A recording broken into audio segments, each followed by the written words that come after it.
Hello everyone, আশা করি সকলে ভালো আছেন। ভায়োলেন্সে কে এগিয়ে, কিল নাকি মার্কো? কারণ আমরা এই 2024 সালের দুটা ভায়োলেন্স মুভি যেটা আলোচনায় ছিল, একটি হচ্ছে কিল আর একটি হলো মার্কো। কিল এবং মার্কো আমার কাছে এখনো, আমি মার্কো দেখি নাই, তবে কিল দেখেছি, তাই এখনো মন্তব্য করতে পারবো না।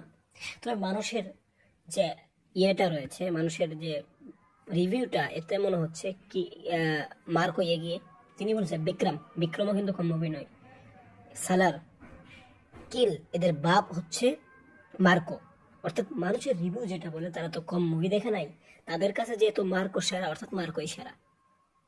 কারণ মার্কোর মধ্যে যে পরিমাণ ভায়োলেন্স রয়েছে, যেটা আপনাকে মুগ্ধ করবে মানুষের রিভিউ অনুযায়ী। আমি কিন্তু এখনো দেখিনি, কারণ হচ্ছে আমি ওটিটিতে দেখতে যাচ্ছি, এটা হলপ্রিন্ট দেখবো না।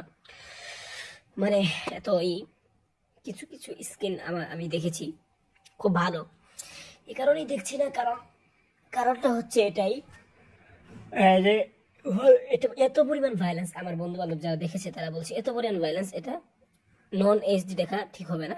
এর জন্যই আমি ওটিটিতেই দেখবো, কারণ এটা এত পরিমাণ ভায়োলেন্স যেটা আপনাকে সাদামাটা ভিডিও করা, হল ভিডিও, হেল্পেন্ট, এগুলো আপনাকে মজা দিতে অসক্ষম। আরে ভাই, এটা হলে দেখলে তো আরো মজা ছিল, যেহেতু দুঃখের বিষয় তো ইন্ডিয়া যে দিতে পারি না, বাংলাদেশে মুক্তি হলেও কথা ছিল। তো আজকের ভিডিওটি এ পর্যন্তই, ধন্যবাদ পুরো ভিডিওটি দেখার জন্য।